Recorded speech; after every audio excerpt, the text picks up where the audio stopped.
Ohayo gozaimasu! In today's video, ibibigay ang 7 requirements at hindi lang yan, makikita ko din ang Japan visa. Ready na ang person pero kinakabahan yan kasi wala daw siyang kasamang mag-fly. Silipin natin ng abrupt ang binigay na requirements. Ito talaga yung mga hinihintay. The visa is ready. Habang hindi pa tapos yung iba sa pag-process, picture muna yung person. Kaya sa mga nangangarap dyan, nothing is impossible. Niniwala ako sa kasabihan, kung gusto mo may paraan. Nung na-check na po namin yung mga requirements namin, pumunta agad kami sa Quiapo. Po ako sa Quiapo, hinahanap ko si Cardo.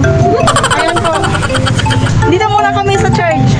Nakikita ko lang to yung church sa Batang Quiapo. Now I'm here. For kami bibili ng mga gamit namin, punta daw muna after kami sa church. Habang naglalakad kami, punta sa kabilang side, may mga nakikita kaming nagtitinda ng iba't ibang ako guys kung magpapagamot daw ako. Syempre nabigla ako at nag-overthink na bakit kaya ako tinanong ng ali. Kaya pala dahil siguro sa suot ko kasi nakaka-cover lahat. Pero sinuri ko yung suot. Kaya ayun, hindi ako nagtaka kundi natawa na lang sa sarili ko. Ikay nga sabihan na magpapagamot po ba kayo? Now papunta na kaming Divisoria. Chinese.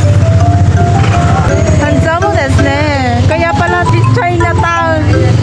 Kasi maraming Chinese dito. Bansang Pilipinas nga pero maraming Chinese. Hongping Street. Osaka yan. Kung may Osaka ang Japan, syempre may Osaka din tayo. Bakit ba? Pero iba nga lang. For today's video, magtendera muna tayo. Pili lang po kayo. May mga large and small po tayo. And then, ginawang damit ang sapatos, no? Yan po. Maganda din po yan. Comfy yan sa mo, ma'am. Sa paa mo. Hindi siya masyadong mabigat. Okay lang din yan.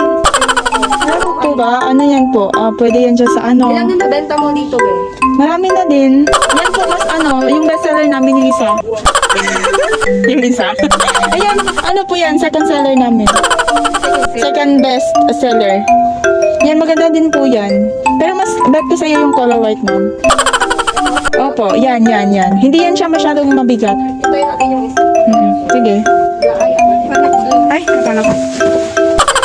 Ayun na ako dahil nandyan na yung may-ari ng store. Mag-formal na tayo. Ngayon, pauwi na kami. Tapos na po yung part-time job Thank you for watching, beautiful people.